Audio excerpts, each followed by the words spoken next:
Turning now to the Middle East, Israel is dealing with enemies both inside and outside the country, facing a possible war with Hezbollah in Lebanon, while also taking out terrorists in Gaza.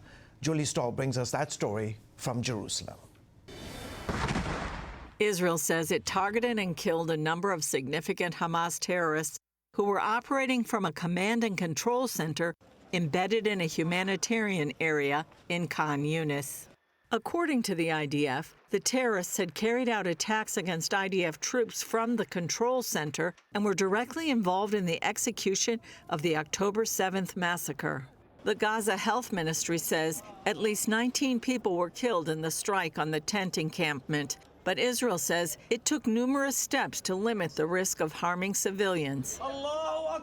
Attorney Yifas Sigal from the Israel Defense and Security Forum tells CBN News the terrorists have one aim. You have a death cult of jihadist terrorists who literally wake up in the morning every day and try to figure out a way to bypass your defense mechanisms and to find a way to finally destroy you and kill and rape and destroy the state of Israel and all its people. We've been saying it for years, but we sounded crazy. But we saw it on October 7th. Israeli Defense Minister Yoav Gallant reiterated Israel's goals of destroying Hamas and bringing the hostages home and the possibility of war with Hezbollah in the north. We're looking at all the fronts, and this means that while you're fighting here in Gaza, we're preparing for everything that could happen in the north. Hezbollah continues to attack northern Israel daily from Lebanon, launching 30 missiles on Sunday alone. Netanyahu is promising to end that threat, and his war cabinet met this weekend to discuss a possible ground invasion into Lebanon. And former war cabinet member Benny Gantz says without a hostage deal, Israel should go to war with Hezbollah. While some 60,000 Israelis are displaced from their border homes, another 200,000 are within striking range of Hezbollah. Sarit Zahavi of the Alma Center says Israel is already in a war with Hezbollah since October 8th, but says Israel needs to hit Hezbollah harder in Lebanon. Same war of attrition in the past 11 months.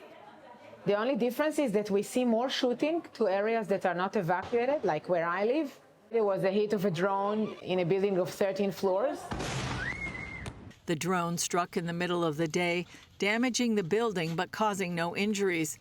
Meanwhile, Turkey's president accuses Israel of wanting to take over the Middle East and is calling for a coalition of all Islamic states.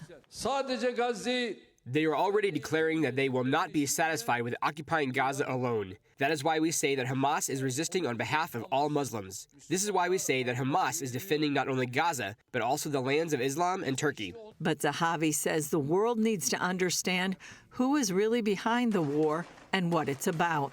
I want to see everybody understand that it is not about the Israeli-Palestinian conflict. It's not about a two-state solution. It's not about Gaza or Palestinians. There is a campaign that was launched by Iran, the Islamic Republic of Iran, against the Western representative in the Middle East, which is the State of Israel. Julie Stahl, CBN News, Jerusalem.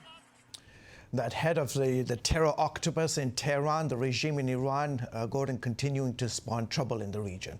Yes, they are the architect of all of this, and they are the principal funder of Hezbollah and Hamas.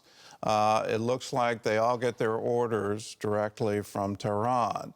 And when you read that Sinwar wants to evacuate, and the only place he thinks will be safe for him is to go to Iran, that tells you who's really in charge. But let's take a moment and look at what Erdogan said. He's the president of Turkey, and that's not some idle comment coming out of him. My first reaction to him saying Israel wants to take over the whole Middle East was laughter, because that's exactly what he wants to do. He wants to reestablish Ottoman rule. That's his goal as the president of Turkey. And before World War I, that's exactly who ruled the Middle East, what they call the Levant. So whether it's Saudi Arabia, Iraq, Syria, Lebanon, Jordan, Israel, all of those were under control of the Ottomans. That's what his goal is. And so when he's calling for a unification of all these countries, He's saying, unify under my leadership, and I'll bring it back to where it was 120 years ago.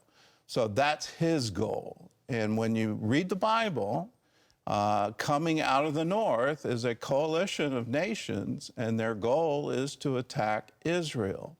Let's take the Bible seriously. Let's take what Iranians are their leadership is currently saying, all the messages out of Tehran, all the messages out of Hamas, all the messages out of Hezbollah. They have one common theme. Let's wipe Israel off the map. Let's kill every single Jew living in Israel. Here in America, we need to stand up to that and say, no, Israel has a right to exist. This is established international law going back to the British mandate following World War I, where the Ottoman Empire was defeated.